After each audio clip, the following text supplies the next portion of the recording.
허환구의 라디오 오늘. 여러분 안녕하십니까, 허환구입니다. 6일 지방선거 사전투표가 시작됐습니다. 오늘과 내일에 걸쳐 실시가 되는데요.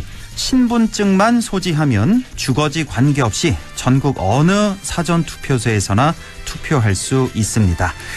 이전 지방선거에 비해 사전투표의 투표율이 높아진 것으로 나왔는데요.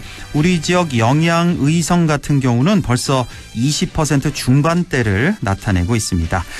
갈수록 사전투표의 편의성을 선호하고 또 지역의 일꾼을 내 손으로 뽑자는 풀뿌리 민주주의에 대한 이해도 높아졌기 때문인 것 같습니다. 지방선거는 일반 시민이 직접 도정이나 시정에 참여하는 유일한 기회라고도 할 수 있겠습니다. 하지만 갈수록 지역의 일꾼을 뽑는 선거가 아니라 지역 유지나 정치 철새, 그들만의 리그가 되고 있기도 하죠. 그럴수록 더 높은 관심과 애정만이 상황을 바꿀 수 있는 유일한 방법이겠습니다. 지방선거에 더 많은 관심을 가져야겠습니다. 5월 27일 금요일 라디오 오늘, 광고 듣고 시작합니다.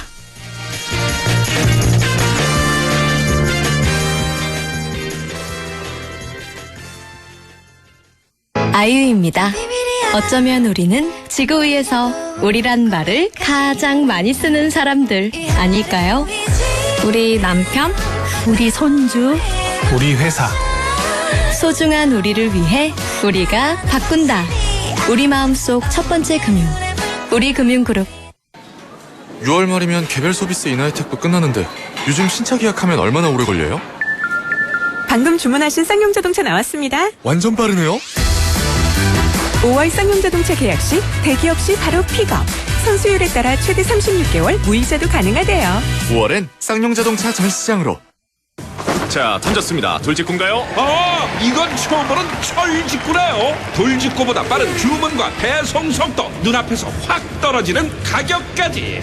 이 놀라운 선수가 누구죠? 국내 최초 온라인 철강직구 쇼핑몰 스틸 1번가. 말씀하신 순간 철직구 더 가네요. 스틸 1번가. 네, 라디오 오늘 금요일 순서 시작합니다. 1부 한 주간의 시사 이슈 진단해보는 최진봉의 시사 포커스 잠시 후에 만나보고요. 2부 이슈 오늘에서는 6일 지방선거 출마 후보자들 만나보고 있는데요. 오늘은 이번 지방선거에서 아주 격전지가 된 곳입니다. 안동 광역의원 제1선거구 더불어민주당 손진걸 도의원 후보를 연결해서 자세한 얘기 들어보겠습니다. 이어서 부동산에 관한 궁금증 풀어보는 시간, 조진희의 부동산 매거진도 함께 하시겠습니다. 라디오 오늘 유튜브로도 다시 들으실 수 있습니다. 많은 애청 바랍니다.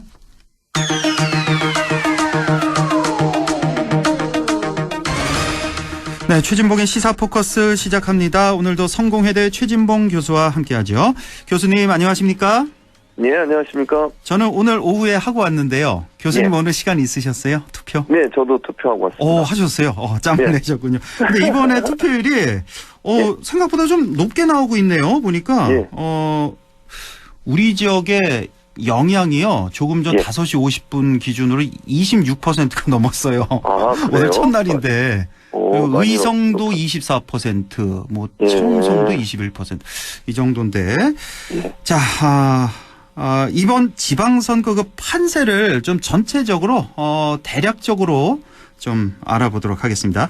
어제였죠. 그 지상파 3사 마지막 여론조사 발표가 있었는데, 전체적으로 우리 광역단체장만 먼저 보자면, 전체 17곳 가운데 민주당이 4곳이 우세, 국민의힘이 9곳이 우세, 경합 지역이 4곳으로 나타났습니다. 이제 경합이 이제 경기, 인천, 대전, 세종 이렇게 나타났는데, 전반적으로 민주당이 좀 열세. 이번에 좀 아무래도 구도가 좀 어려운 선거라고 볼 수가 있겠죠. 그렇죠. 아무래도 이제 대통령이 취임하고 얼마 되지 않는 상황에서 지금 선거가 치러지는 거잖아요. 그러니까요. 그러니까 이제 아무래도 대통령을 배출한 정당이 유리한 구도죠. 그리고 대통령이 처음 취임해서 이제 국정을 운영하는데 좀 힘을 실어줘야 된다. 이런 이제 구도가 형성될 수밖에 없습니다. 그렇죠. 그런 예. 부분들이 작동하고 있고, 또 하나는 이제 한미 정상회담도 최근에 있었거든요. 네. 한미 정상회담하고 나면 아무래도 대통령에게 힘을 실어주는 쪽으로 여론이 형성될 가능성이 있어요. 네. 그런 부분. 거기에다가 이제 민주당 같은 경우에는 이게 하나로 뭉쳐야 되는데, 뭐 나중에 우리 얘기 나누겠습니다만, 예. 또 뭐 안에서 서로 이게 또 부딪히는 그런 모습들이 보여지고 있으니까 네. 국민들 입장에 좀 실망한 부분이 분명히 있을 겁니다. 그래서 그런 부분들이 구도적으로 보면 원래 대선 끝나고 이렇게 짧은 기간 안에 치러지는 선거는 대선에서 승리한 정당에게 유리한 그런 구도가 될 수밖에 없어요. 예. 그래서 이제 그런 어떤 어려운 환경에서 민주당은 선거를 칠 수밖에 없고 그러다 보니까 지금 이제 물론 여론조사 결과가 100% 맞을지 안 맞을지는 두고 봐야 되겠습니다만 네. 여론조사 결과들이 민주당한테 좀 안 좋게 나오는 그런 모습을 볼 수밖에 없는 거죠. 네. 지금 서울시장 선거는 좀 많이 기울어진 것 같고 예. 경기도지사가 정말 재밌네요. 어떻게 시작과 끝까지 계속 1, 2% 내로 오차범위 내로 계속 접전을 벌이고 있는데 좀 예상을 좀 해주시죠. 사실은 예상이 불가능한가요, 이거?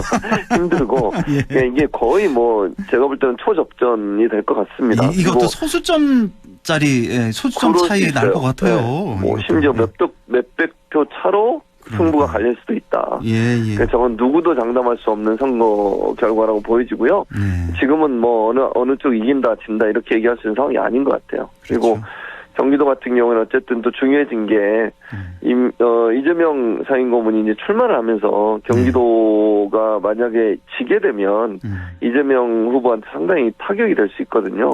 그렇죠. 그래서 이제 그런 부분도 여러 가지로 이제 고민이 되는 부분이고 이래서 사실 경기도는 민주당 입장에서 사수를 하지 않으면 안 되는 상황이 돼버렸죠. 그리고 다른 지역 예를 들면 광역단체장들 지금 현재 우세 지역이 민주당이 적잖아요. 예. 그렇다 하더라도 만약 그 결과가 그대로 나온다 하더라도 경기도와 인천을 만약 민주당이 승리를 하면 예. 그거는 거의 정말 잘 싸웠다. 그러니까 선전했다 이렇게 얘기를 할 수 있는 거거든요. 근데 경기도나 인천을 지게 되면 제가 볼 때는 이제 이건 참패다 이렇게 얘기가 나올 수밖에 없는 구조입니다. 현재 민주당이 한 4곳 정도 우세로 나오는데 예. 경기도만 이겨서 5곳만 나와도 그렇게 참패는 아니다. 이렇게 그렇죠. 본다는 말씀이시고. 그렇게 볼 수 있죠. 반대로 네. 다른 지역 지금 경합 지역 4곳 중에 3곳을 가져오더라도 경기도 잃으면 그거는 좀 이제 안 좋은 결과라고 보죠. 안 좋은 결과. 예. 이렇게. 예. 예.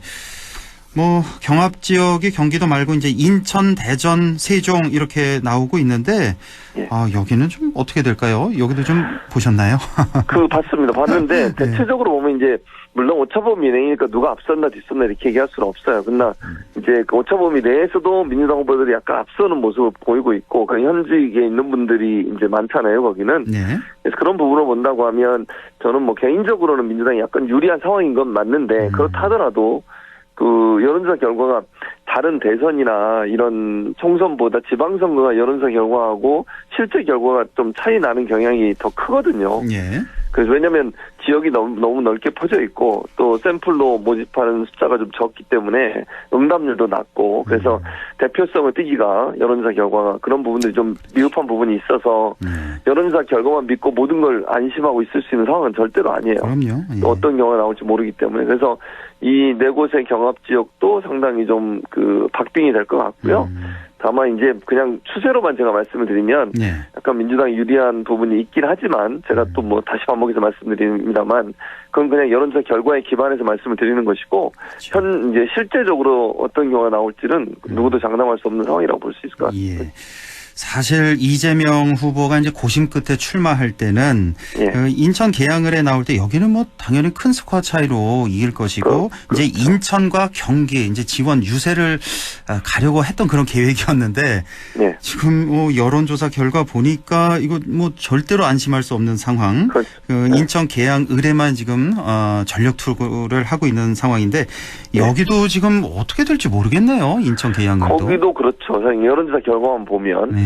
근데 저는 그냥 제 개인 생각입니다만 그래도 당선 가능성은 이재명 후보가 높을 거라고 봐요. 그러나 여론조사 결과들의 추이를 보면 사실은 장담할 수 없는 상황이거든요. 그렇죠. 그리고 이제 그야말로 근소한 차로 결과가 나올 가능성은 저는 있다고 봐요. 근데 중요한 건 이제 이겨야 되는 거죠. 만약 이재명 후보가 거기서 떨어진다 그런 일이 안 일어날 거 저는 개인적으로 생각을 하지만 그럼에도 불구하고 그런 일이 발생하게 되면 이재명 후보의 정치적인 입지가 상당히 어려워져요. 그렇죠. 그리고 민주당 입장에서 엄청난 타격을 받게 됩니다. 만약 지게 되면. 그래서 총력을 기울일 수밖에 없고요. 지금 이제 바닥 민심을 잡기 위해서 열심히 뛸 수밖에 없다. 그리고 이제 인천 계양에 민주당이 온 힘을 다 쏟아야 됩니다. 그렇지 않으면 사실은 이제 결과가 어떻게 나오느냐에 따라서 민주당 전체에 미치는 파장은요. 그냥 한석, 예를 들면 뭐 국회의원 한석이 의미가 보다는 훨씬 더 큰 지역이기 때문에 이재명 후보가 당선되지 않게 되면 민주당으로서는 엄청난 타격을 받게 됩니다. 그래서 아마 집중적으로 남은 기간 동안 개항을 집중적으로 아마 공략하지 않을 그렇게 생각이 됩니다. 이재명 후보와 함께 같이 관심사가 된 지역이 바로 경기 성남 분당갑. 여기 뭐 안철수 후보, 김병관 후보 맞붙었는데 뭐 무난히 안철수 후보가 좀 당선될 것 같네요. 격차가 너무 좀 많이 벌어졌어요. 전망은 그렇게 나올 것 같아요. 예. 뭐 이제 지금 여론조사 결과가 차이가 좀 많이 나기 때문에 제가 볼 때는 안철수 후보가 당선될 가능성이 높다고 보이지고요. 뭐 아까도 말씀드렸습니다. 이제 분당 지역이 물론 그 성남이나 이 지역이 이재명 후보가 예전에 뭐 시장을 하거나 이럴 때 지지도가 높았던 곳이긴 하지만 기본적으로 보수 진영의 어떤 세력이 그렇게 만만치 않은 곳이거든요. 거기서. 네.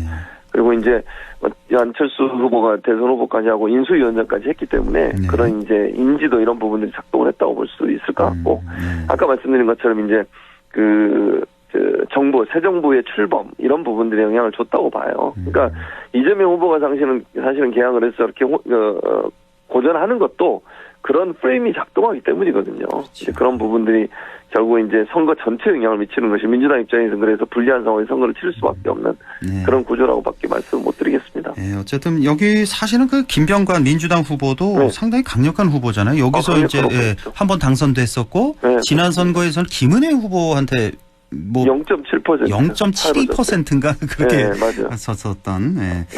지금 재산 순위 1, 2등 후보들의 대결 아닙니까 여기? 제 기억으로 그죠? 뭐 2천억 원씩 이렇게 넘는 걸로 제가 알고 있는데. 두 분 다 이제 IT 신화를 남긴 사람들이죠. 그렇네요. 예.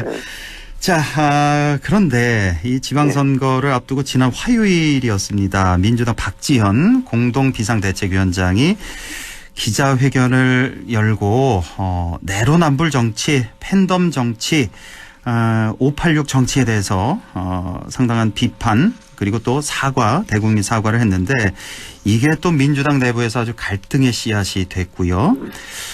또 며칠 지나지 않아서 오늘이죠. 바로 박지원 위원장 결국 사과를 했습니다. 그 출마 후보자들, 그 586 후보자들도 많잖아요. 광역단체장 후보들.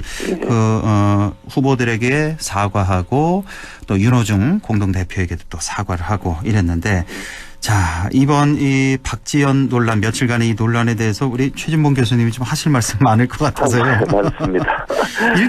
일단은 먼저 이 박지원 위원장의 이 사과 부분에 대해서 상당히 이 판단이 좀 갈리거든요. 뭐 잘했다 아니면 너무 성급했다. 근데 우리 개인적으로 어떻게 보십니까? 저는 교수님. 그 시점이 잘못됐다고 생각해요. 시점이 잘못됐다. 내용은 괜찮았는데. 뭐 내용은 그러니까 뭐 내용도 사실은 논의가 필요한 부분인데 이제 두 가지 점을 저는 좀 지적을 할 수밖에 없는데 이제 본인이 비대위원장이잖아요. 비대위원장이 어떤 발언을 하고 발표를 하는 것은 민주당의 공식 입장으로 이해됩니다. 그거는 누가 들어도 국민들이 듣거나 아니면 언론에서 그걸 받았을 때 본인 개인 생각이라고 말씀을 하시더라도 그건 민주당 입장으로 이해될 수밖에 없는 거잖아요. 비대위원장이기 때문에. 대표인데요, 뭐. 그렇죠. 그러니까 저는 충분히 논의를 하고 어느 정도 당내에서 의견을 모아서 그걸 발표하는 게 저는 맞다고 생각해요. 민주적 정당이라고 하면 대표가 아무리 마음대로 모든 걸 하는 건 아니잖아요. 그렇죠. 비대위원장이라고 해서 뭐 당을 자기 마음대로 막 끌고 가고 이럴 수 있는 건 아니거든요. 비대위원장도 비대위원들과 합의하고 논의하고 토론을 통해서 뭔가 합리적인 방안들을 찾아내고 그걸 가지고서 이제 진행해 나가는 게 민주적 정당의 모습이라고 볼 수 있을 텐데 이건 논의가 끝나지 않은 상태에서 본인의 의견을 그러니까 본인은 이렇게 얘기한 거 아닙니까? 윤호중 위원장한테 얘기했다. 그다음에 뭐 김민석 총괄선대위원한테 얘기했다. 근데 두 분은 더 논의가 필요합니다. 지금 더 논의해 봅시다. 이렇게 답변을 한 건데 논의를 했다. 그랬으니까 나는 발표해야 된다. 이렇게 하시는 거는 저는 민주적 정당의 모습은 아니라고 개인적으로 충분히 논의가 된 게 아니라 일방적으로 의사를 전달을 하긴 했군요. 그렇죠. 전달만 한 거죠. 근데 그 두 분이 김민석 의원하고 윤호중 비상대책위원장이 공동위원장이 이 문제는 좀 더 논의를 하고 나서 얘기를 하자라고 얘기를 했는데 근데 본인이 그냥 가서 하신 거죠. 발표를. 그래서 그 부분은 저는 좀 바람직하지 않다고 보고 두 번째는 선거를 앞두고서 사과를 계속해요. 그러니까 이게 예를 들면 이번에 사과한 내용이 그 전에 사과한 내용이 아닌 새로운 무슨 문제나 비리가 있어서 그걸 사과하셨다면 충분히 저는 이해를 하겠습니다. 예. 근데 사과의 내용을 보면 예전에 사과했던 내용이에요. 근데 사과를 지금 제가 기억하기로 박지원 위원장이 최소 3번 이상 했거든요. 예. 이 문제 관련해서 성비위 관련해서 예. 또 사과를 하셨어요. 586도 그렇고 586 퇴진 문제도 이미 민주당이 사과를 했었습니다. 근데 선거를 뭐 이제 오늘부터 사전 투표가 들어갔으니까 엊그제면 선거를 이틀 앞두고서 투표를 이틀 앞두고서 이런 얘기를 하면 국민들의 뇌리 속과 의식 속에는 민주당은 사과하는 정당으로 이미지가 남아요. 예. 그리고 민주당이 갖고 있는 여러 가지 문제점들이 부각될 수밖에 없는 거잖아요. 그렇죠. 그러니까 선거 전략적으로 보면 정말 본인은 모르겠어요. 의도는 제가 볼 때 박지원 위원장의 의도는 선거에 좋은 영향을 미치려고 했던 것 같은데 결과론적으로 보면 선거에 더 부정적인 영향을 미친 거죠. 예. 그런 이제 시점의 문제, 이런 문제가 저는 개인적으로 박지원 위원장이 너무 성급했고 그것이 여기 선거에 안 좋은 영향을 미치는 요소로 작용했기 때문에 예. 좀 저는 좀 아쉽고 또 저는 바람직한 그런 모습은 아니었다 이렇게 봅니다. 그러니까 뭐 당내 충분한 논의 없이 일방적인 발표, 그것도 예. 선거를 며칠 앞두고 예. 그 계속된 사과, 이런 점 지적을 해주셨고, 그러니까는 예를 들어 당내에서 예를 들어 뭐 청년 비대위원 중에 한 명으로서 당내 회의 중에 이런 발언을 했으면 또 모르겠는데, 그렇죠. 그거는 가능하죠. 비상대책위원장, 뭐 당 대표는 마찬가지니까 그렇죠. 대표로서 이렇게 기자회견을 따로 열어서 일방적으로 사과를 했다는 거, 이것도 적절하지 않았다는 거고, 일단 대국민 사과를 하고 또 이틀 만에 2, 3일 만에 또 다시 이제 또 사과를 했단 말이에요. 윤호중 위원장과 출마 후보자들에게. 예.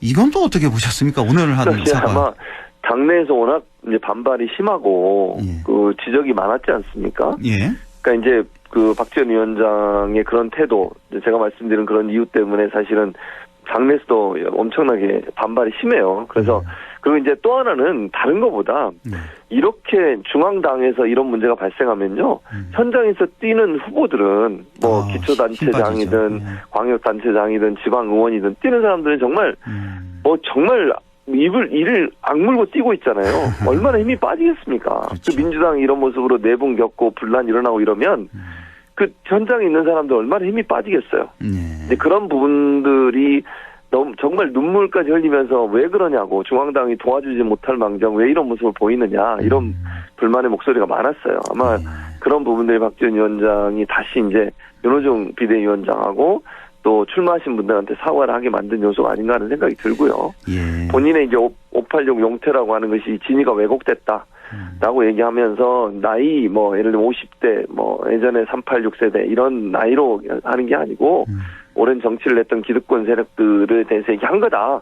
라면서 이제 수습을 했는데 문제는 이미 엎질러진 물이 돼버린 거잖아요. 그렇죠. 그래서 좀 아쉬워요. 아예 처음부터 이걸 나중에 선거 끝나고 나서 얘기해도 전 된다고 보고 논의를 해도 된다고 보는데 시점적으로 너무 일찍 이걸 얘기하다 보니까 결국 이런 결과가 나와서 좀 안타깝죠, 사실은. 그렇죠. 상황적으로 보면. 하여간 이래저래 계속해서 이제 악재가 많은 민주당인데 꼭 예. 5년 전에 되풀이 같습니다. 그 그러니까요. 국정농단 때 그 당시 이제 국민의힘 옛 이름 예. 뭐였죠 그때 하도 많이 바뀌어서 새누리당이었나요? 새누리당이었 자유한국당 예. 같은데 어쨌든 예. 그때는 훨씬 더 심했지만 그때 그렇죠. 비슷한 상황입니다. 똑같이 역전이 된 이런 상황인데 예. 어쨌든 이건 우리 정치 전체적으로 지형을 봐서 이건 바람직한 게 아니잖아요. 한쪽으로 전혀 기울어진다는 건 예, 절대 맞습니다. 바람직한 게 아니니까 빨리 민주당도 움츠렸다가 다시 이렇게 좀 뛰어 올랐으면 좋겠네요. 균형을 맞춰야 되니까요. 예. 자, 어제 대법원에서 의미 있는 판결 하나가 나왔는데 합리적인 이유 없는 임금 피크제는 무효다. 연령 차별이다. 이런 판결이 나왔단 말이에요. 네. 상당히 파장이 심할 것 같고 저희 회사 같은 경우도 오늘 하루 종일 중앙 노조 차원에서 뭐 대책 세우고 회의를 많이 하던데 자, 전체적으로 한마디 좀 들어볼게요. 이거 어떻게 보시는지 이 판결. 일단 그 의미 있는 판결이라고 생각해요. 그러니까 임금 피크제라고 하는 게 이제 노사 합의를 통해서 하기는 하는 거지만 나이 어느 몇 살이 되면 그때부터 임금을 일정 부분 깎는 거잖아요. 예.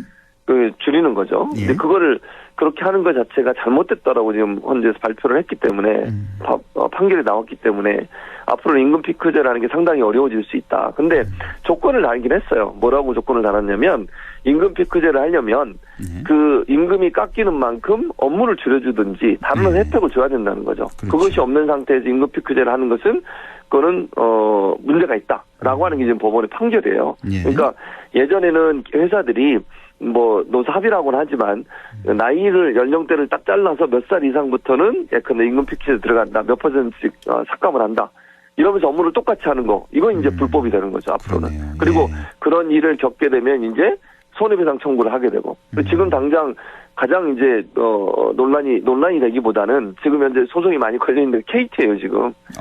예. KT 같은 KT. 경우에 지금 임금 피크제를 하고 있거든요. 예. 노사 합의로 문화를 하고 있는데 예. 이제 이 판결이 나온 이후에 이제 그 임금 피크제를 했던 분들이 이제 소송을 제기하는 그런 일들이 지금 이루어지고 있어서 그래요. 앞으로 이 판결에 벌써. 영향을 미치지 않을까 이런 생각이 듭니다. 그렇군요. 예. 자, 오늘 말씀 여기까지만 듣겠습니다. 성공회대 최진봉 교수와 함께했습니다. 고맙습니다. 예, 감사합니다. 네, 라디오 오늘 2부에서 뵙겠습니다.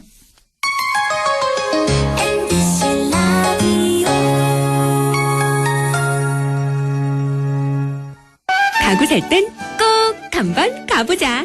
안동 명품 가구 백화점. 흑표 흑침대, 양성국 갤러리, 금성침대, 한국 가죽 소파, 장수돌 침대. 다양한 브랜드 가구를 한 곳에서 쇼핑할 수 있는 대형 가구 전시장. 안동 명품 가구 백화점. 처음 귀농한다고 영천에 내려왔는데 앞으로 어쩌나 막막했죠. 그런데 체계적인 교육 시스템도 있고 도와주시는 분들도 많고 이제는 좋습니다. 다시 결정해도 영천으로 올 것 같아요. 전원생활의 꿈, 귀농기촌 1번지 영천시가 함께합니다. 안동과학대학교에서 6월 13일까지 지역산업연계 바이오 백신 인력 양성과정 교육생을 모집합니다. 신청 자격은 만 18세 이상 만 39세 이하의 경력 단절 또는 미취업자로 안동시에 거주 중이거나 안동시 교육기관 졸업생 혹은 졸업 예정자라면 누구나 지원 가능하며 교육비는 전액 무료입니다. 교육생들에게는 월 100만 원의 교육지원금을 지원합니다. 자세한 사항은 안동과학대학교 홈페이지를 참조하시거나 전화 054-851-3680, 054-851-3680으로 문의 바랍니다. 여러분의 많은 지원 바랍니다. Amazing performance. 역시 한국 드라마. 음악부터 드라마까지. 한옥 인테리어에 IoT로 꽉 채웠죠. 아날로그부터 디지털까지. 대한민국 금메달입니다. 빠른 것부터 정확한 것까지. 대한민국 국민이 있어 한국이 다 한다. 공익광고협의회. 마음을 열어줘. 다가가 나 속삭이도록 언제나 내 생각으로 행복해야 해요. MBC 라디오 100.1 MBC 라디오. 네, 6시 28분 29초 지나고 있습니다. 오늘 사전투표 첫날. 투표율이 나왔네요. 최종 투표율이 전국이 이제 10.2% 나왔는데 우리 지역은 상당히 높습니다. 전국에 비해서. 안동이 13, 영주 14.8, 상주 17 이렇게 나왔고 영영이 제일 높네요. 28.5%나 나왔습니다. 청송 22.4, 의성 25.7 이 정도로 생각보다는 사전투표율 열기가 상당히 뜨겁네요. 자, 이슈 오늘 시작하죠. 6일 지방선거 이제 정말 며칠 남지 않은 상황. 딱 5일 앞으로 다가왔고 오늘과 내일 사전투표가 실시되고 있습니다. 이번 지방선거에서 광역의원 선거는 유독 열기가 달아오르지 않고 있는데요. 안동시 제1선거구 한 곳만은 예외입니다. 3명의 후보가 나와서 경쟁이 아주 치열한데요. 오늘부터 각 후보를 만나보고자 합니다. 오늘은 더불어민주당 손진걸 경북도의원 후보를 연결해서 얘기 나눠보겠습니다. 손진걸 후보님 안녕하십니까? 네, 안녕하십니까. 손진걸입니다. 예, 반갑습니다. 네, 오늘도 반갑습니다. 선거 운동 하시느라고 많이 바쁘셨죠? 네, 조금 지치기도 한 것 같아요. 그렇죠. 네. 예. 네. 자, 이번에 이제 경북도의원에 도전하고 계신데 먼저 출마의 변부터 좀 들어볼게요. 예, 저는 솔직히 말씀드리면 정치를 하고 싶었습니다. 네. 삼선 의원이시고 국회 사무총장을 지내신 건호월 위원장을 모시면서 정치를 배웠습니다. 우리 안동은 조선시대에 많은 유학자를 배출했고 또한 서원을 통해서 나라의 큰 기둥이 될 수 있는 우리 유생들도 많이 배출한 곳이죠. 또한 우리 36년 일본의 침략으로 나라를 잃고 국권을 침탈당했을 때도 가장 많은 독립군을 배출했던 호국의 고장이기도 합니다. 우리 안동은 한국 정신 문화의 수도라는 슬로건을 사용할 수 있고 자긍심을 가질 수 있는 이유가 되었습니다. 그런데 언제부턴가 저는 우리 안동 사람만이 갖고 있는 자긍심이 조금 이상한 방향으로 변질되어 간다 이렇게 생각했어요. 예. 일단 저만 아니라 많은 안동 지역민들이 같은 느낌을 공감하고 있다는 것을 알게 되었는데 예. 그것이 바로 우리 67년간 세습 아닌 세습으로 내려온 문중정치 때문이 아닐까. 문중정치가 안동을 위해서 좋은 결과를 가져온 것도 있지만 예. 꼭 그렇지만 않다고 저는 생각합니다. 그래서 문중정치는 이제 좀 종식되어야 된다. 그래서 우리 지역 발전이 새로운 모습으로 갈 수 있도록 좀 새로운 정치가 필요하다. 저는 이렇게 생각하고 있습니다. 더 이상 안동 정치, 문중 정치는 안 된다는 말씀이시고, 예. 권올 의원님을 모시고 정치를 배우셨다고요? 네, 제가 바른정당 창당 발기인으로 참여해서. 그러시군요. 예, 그렇습니다. 예. 근데 어떻게 또 이번에 민주당 후보로 나오셨네요? 우리 아시다시피 바른정당이 바른미래당으로 바뀌고 바른미래당이 사실 없어져 버렸기 때문에. 예. 제가 이제 정치를 또 할 곳이 마땅치 않고 그래서 제가 봤을 때 저는 항상 좀 약간 진보적인 생각도 있어서 제가 우리 민주당을 선택해서 민주당을 위해서 이제 끝까지 민주당으로 남아야 되지 않을까 이렇게 생각합니다. 예. 우리 청취자 여러분, 이 유권자 여러분께 본인 소개를 좀 해주시죠. 네, 저는 우리 안동군 임동면에서 태어났습니다. 임동초등학교를 졸업하고 임동중학교를 졸업해서 안동에 있는 경일고등학교를 졸업하고 동국대학교 국사학과를 졸업했습니다. 그리고 서울에서 우리 서울 아가씨를 만나가지고 27살 때 결혼을 했습니다. 결혼을 하고 나서는 우리 낯선 대구에 와서 건축 외장 시공업을 한 10년간 했습니다. 27살 때부터. 그리고 10년 하고 나서 제가 우리나라에 하나밖에 없는 팔공산에서 제가 약초 목욕탕을 지었습니다. 그러세요? 예, 약초 목욕탕을 지어가지고 약초 목욕탕은 전부 개인이 독탕으로 하는 좀 특이한 목욕탕을 지었습니다. 제가 약초 목욕탕 이거 좀 얘기 들어본 것 같은데요. 네, 거기 맞죠? 네, 맞습니다. 예. 한 곳뿐이죠. 팔공산 한 아래. 곳밖에 없습니다. 네, 맞습니다. 예. 그걸 지금 22년째 운영을 하고 있고 현재 안동에서 교학사 58년 된 교학사를 운영하고 있습니다. 예.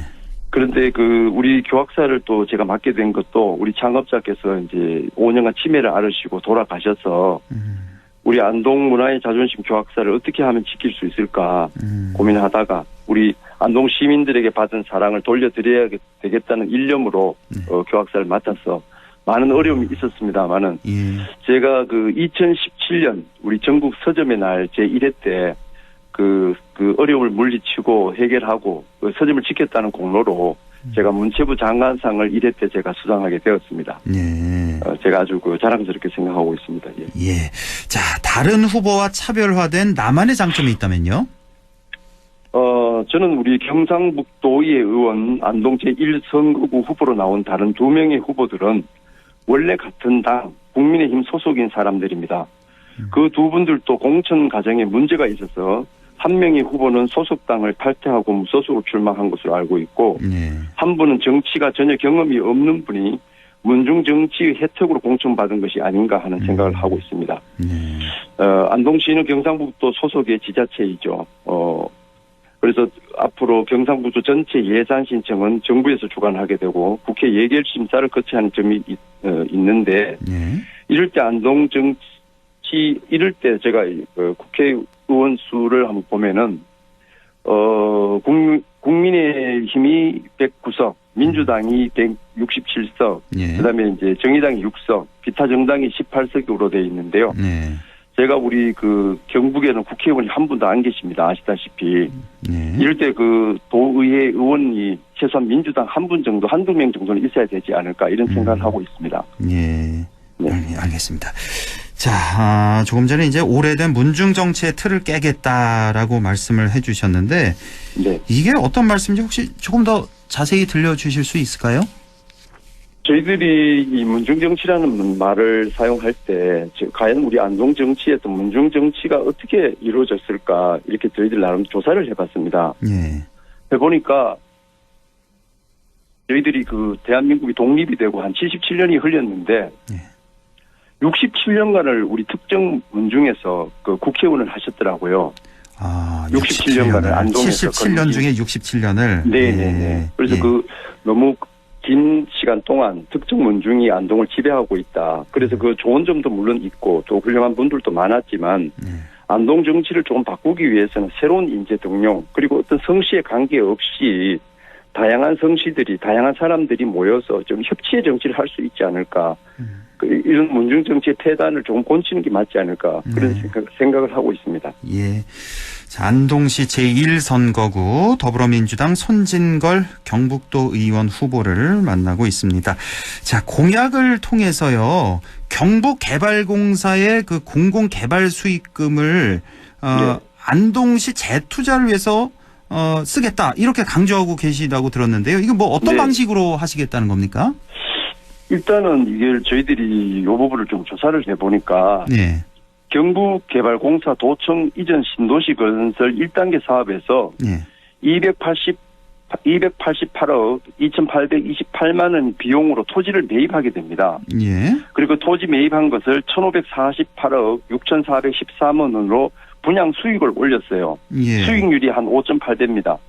결과적으로 경북개발공사는 신도청 1단계 사업에서 총 6,251억 원을 투자해가지고 1조 2,885억의 매출을 기록했는데 수익금이 약 6,700억 정도가 됩니다. 경북개발공사는 민간기업이 아닌 경북지역개발사업을 위해 만들어진 공공기업입니다. 해당 지역에서 올린 수익금 중에 일부는 당연히 지역을 위한 공공사업에 재투자되어야 하고 지역사회에 필요한 기타 여러 일들에 기여를 해야 한다고 저는 생각하고 있습니다. 그럼요.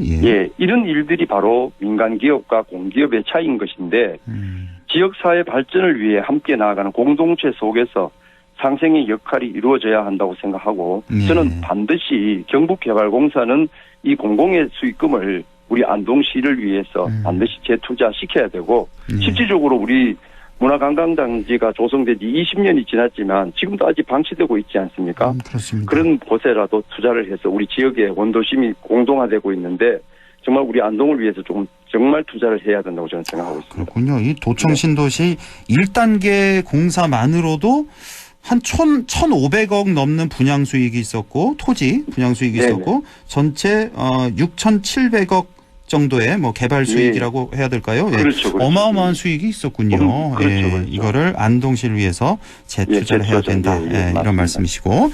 자, 지금 안동시 제1선거구가 보면은 풍산읍, 북후면, 서후면, 풍천면, 일직면, 남후면, 옥동, 송화동. 이 지역입니다. 자, 이 지역민들의 마음을 얻기 위한 공약, 뭐 대표적으로 한 가지 정도만 좀 소개해 주신다면요. 간단히 말씀드리면 풍산 풍천 지역은 우리 바이오 산업단지 확장에 따른 풍산읍과 연계 발전시켜야 되는데 근로자들의 주거 편의 시설이 정말 더 필요하고요. 그다음에 서울 북구 지역은 우리 학화산이 주요 자원입니다. 근데 이게 2019년에 이미 도의회 학화산 근역 산림 관광 자원조사 연구 용역이 착수 보고회를 한 바가 있어요. 그래서 도의회에 들어가면 꼭 확인해서 제가 우리 관광 자원화하도록 노력하겠습니다. 그리고 일찍 나무에 보면 현대 모비스 물류 창고가 있는데 남안동 지역은 뭐 잘 아시다시피 교통의 중심이 될 수도 있으니까 저는 그 남안동 지역을 물류단지 확장이 필요한 물류산업단지로 만들고 싶습니다. 그리고 우리 지금 옥동 송화 등은 많은 아파트, 주거지, 상가가 있는 밀집 지역이기 때문에 주민들의 생활에 불편함이 없는 안전한 거리 그리고 다양한 휴식 쉼터 공간 조성하고 문화교실 등을 개설해서 안동의 지역 특산물, 농산물, 지역 제조품 등을 소비시키고 판매가 함께 어우러져 상생할 수 있는 협동조합 플랫폼을 만들어서 지원할 수 있도록 하겠습니다. 이렇게 각 지역별로 이렇게 공약을 꼼꼼히 세워놓고 계시고 향후에 도의원에 당선이 되신다면 어떤 점에 중점을 두고 의정 활동을 하시겠습니까? 먼저 꼭 도의원이 되고 싶고요. 많이 도와주시길 바라고 도의원이 되면은 안동의 자긍심을 회복하는데 다양한 정치 환경을 만드는 데 집중하고요. 또 공약에서 약속을 했듯이 우리 제1선거구 각 지역의 공약 이행을 위해서 제가 약속을 지킬 수 있도록 집중해 나갈 것이고 그다음에 안동의 각 정치인들과 협업해서 경북도정의 감시 역할, 그다음에 경상북도의 행정이 중앙정부로부터 잘 협업될 수 있도록 당의 국회의원과 중간 교섭인으로서의 역할에 최선을 다할 계획입니다. 자, 마지막으로 우리 지역민들 또 유권자들에게 당부하고 싶은 말씀 해주시죠. 네, 감사합니다. 안동 시민 여러분, 우리 안동의 지역 발전과 안동의 자긍심을 되찾기 위해서는 변화가 필요합니다. 당의 색깔도 보지 말고 문중의 성씨도 보지 말고 오직 안동을 위해 일 열심히 잘할 수 있는 안동을 위한 일꾼을 뽑으셔야 합니다. 우리 안동은 우리 어머님, 아버님, 할아버지, 선조님들이 그랬듯이 한국 정신문화의 수도라는 별칭을 갖고 있습니다. 모든 지역들이 안동의 이런 정신을 높게 받들기 때문에 안동을 인정하고 우리 안동 사람들을 자긍심을 갖고 있었던 것입니다. 저 기호 1번 손진글은 안동시 제1선거구 경상북도 도의회 도의원 후보로 출마를 했습니다. 도의원으로 기호 1번 손진글을 꼭 뽑아주셔서 안동의 정치 변화를 시작할 수 있도록 도와주십시오. 또 시민 여러분, 귀중한 한 표가, 소중한 한 표가 안동을 바꿀 수 있습니다. 감사합니다. 끝까지 힘내시기 바라고요. 오늘 말씀 잘 들었습니다. 고맙습니다. 감사합니다. 고맙습니다. 지금까지 더불어민주당 손진걸 경북도 의원 후보를 만나봤습니다. 라디오 오늘에서는 청취자 여러분의 참여를 기다리고 있습니다. 우리 지역에서 발생한 사건 사고 소식이나 함께 토론하고 싶은 내용을 안동 MBC 홈페이지 라디오 오늘 게시판에 올려주시기 바랍니다. 전화와 문자 참여도 하실 수 있습니다. 전화는 851국에 7191번, 문자는 샵 0913번으로 보내주시면 됩니다. 문자는 단문 50원, 장문 100원의 정보 이용료가 있습니다. 여러분의 많은 참여 바랍니다.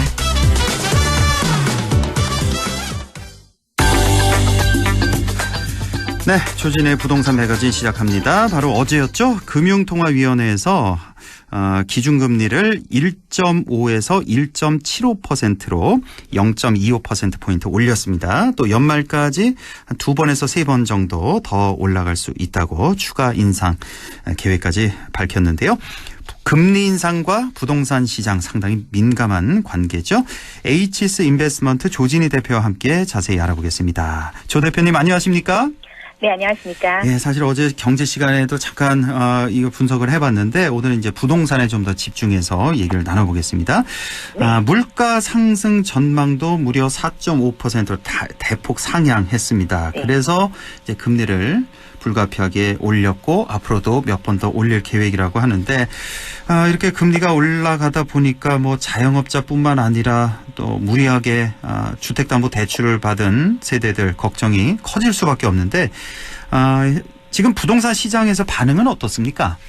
네, 많이 좀 냉각기라는 표현을 쓰고 있을 정도로 일단은 좀 충격이 좀 큰 것 같습니다. 그리고 이제 저희가 시장에서 보는 거는 이제 세 가지 방향으로 정리가 될 수 있을 것 같은데요. 최근에 이런 게 경기 반영을 이제 얘기를 하듯이 이미 서울 외곽 지역하고 수도권 지역 중심으로 해서 아파트 가격이 하락이 시작이 됐습니다. 물론 이제 그 대통령이 이전에 간 용산이나 재건축 재개발 그 호재에 접하고 있는 강남 지역은 계속 가격이 오르고 있는 양극화 현상이 점점 뚜렷해지고 있습니다. 근데 이제 금리 상승이라는 부분이 이제 계속 나오다 보니까 최근에 이제 그 일부 뭐 서민주택 단지라고 하는 대출이 좀 많은 아파트 단지를 중심으로 해서는 벌써 지방과 마찬가지로 가격이 하락되고 있고요. 그리고 이제 특히 이제 그 투기과열지구나 이제 조정지역 같은 경우는 9억 이상 주택 대출이 안 되는 상황이 많았기 때문에 있죠. 대체제로서 오피스텔들을 좀 많이 찾았었습니다. 네. 근데 이제 그 최근 이번 달 그 분양률을 봤었을 때 오피스텔 분양률이 계속 떨어지고 있는 현상이 나타나고 있습니다. 그래서 아무래도 이제 하반기에 이제 금리 인상이 계속 되다 보면 실질적으로 내가 집값 오르는 거 대비해서 분담해야 되는 생활비라든가 이런 것이 많이 나오면 사지 않는 게 낫다라는 그런 어떤 분위기까지 나오다 보니까 실수요자 입장에서는 관망세로 전환되고 있다라고 보시면 될 것 같습니다. 예, 그렇군요. 예. 자, 우리가 지난주에 이제 분양가 상한제에 대해서 알아봤잖아요. 그래서 네. 분양가 상한제 뭐 규제를 풀겠다고 해서 이거 집값 올라가는 거 아니냐, 이런 의견도 있는데. 네. 근데 또 금리 인상과 또 맞물려서 볼 때는 또 집값이 또 떨어질 것도 같고, 이거 방향을 어떻게 봐야 될까요, 앞으로? 네, 우선 이제 보통 저희가 이제 비교를 할 때 경매 시장의 낙착률을 좀 보면서 예. 시장 분위기도 같이 보게 되는데 예. 지금 최근 들어서 가장 큰 이슈는 이제 이번에도 국토부 장관이 얘기한 것처럼 분양가 상한제 개편안 중에서 우선 공급을 가장 할 수 있는 재건축 재개발 대상지 중심으로 해서 분양가를 현실화시키겠다는 내용이 가장 크게 자리 잡고 있습니다. 네. 그러다 보니까 이제 전반적으로 재개발이라든가 재건축 기대가 되는 것, 특히 이제 큰 돈이 들어가지 않아도 되는 재개발 지역 중심으로 빌라 같은 경우는 굉장히 높은 낙찰률을 보이고 있습니다. 그래요? 예, 뭐 서울 같은 경우는 뭐 2억짜리가 요번에 8억에 낙찰이 되기도 했고요. 예, 그래서 지금 그만큼 경쟁이 굉장히 치열한 상태로 지금 가고 있는데, 또 각 지자체별로는 이제 대구나 대전, 청주, 제주 같은 지역을 중심으로 해서 지자체장들이 우리 이제 더 이상 투기과열 지구도 아니고 하니까 좀 규제를 풀어달라. 그러면 이제 우리도 이제 이런 분양가 상한제라든가 고분양가 규제라든가 대출 규제라든가 이런 거 벗어나서 좀 신동을 튀어달라 이런 내용들을 가지고 이거 본 것 같아요. 이쪽에 많이 식었다면서요? 예, 맞습니다. 열기가. 그래서 예, 사실 이제 저희가 미분양률 놓고 3개월 정도의 통계를 놓고 봤었을 때 대구 지역은 이미 해제가 될 수 있는 수순을 밟고 있습니다. 아, 그래요? 예, 그러다 보니까 아무래도 지금 이제 계속 일괄된 규제보다는 이제는 좀 현실성 있게 해달라는 지자체 의견들도 많이 올라오고 있습니다. 이제 지난주에도 이제 저희가 분양가 상한제 잠깐 얘기했지만 실질적으로 재건축 재개발 대상지 중심으로 해서 가격이 오르고 있고 특히 이제 이번에 분양가 상한제를 풀고 현실적으로 한다고 하면 왜 기존의 이제 분양가 상한제 같은 경우는 토지를 이른바 우리가 얘기하는 공시지가 기준으로 잡고요. 예. 특히 이제 건설원가 같은 경우는 표준 원가를 잡다 보니까 사업 시행자들 입장에선 땅을 공시지가로 살 수가 없습니다. 그렇죠. 예, 그렇죠. 그래서 이게 현실성이 너무 안 맞는다. 예. 그래서 이제 실제적인 시장에서 나타났던 게 로또 청약. 그래서 무조건 당첨되면 주변 시세보다 5, 6억 싸다 해서 뭐 어마무시한 그 경쟁률을 됐었었는데 예, 그래서 이게 현실적인 가격으로 시세 기준으로 온다라고 한다면 지금 들어서의 어떤 경기 분위기라든가 금리 인상안으로 봤었을 때 가격이 급등하는 현상보다는 오히려 그런 로또 청약이라든가 과열을 좀 더 잡을 수 있는 기회가 될 것 같고요.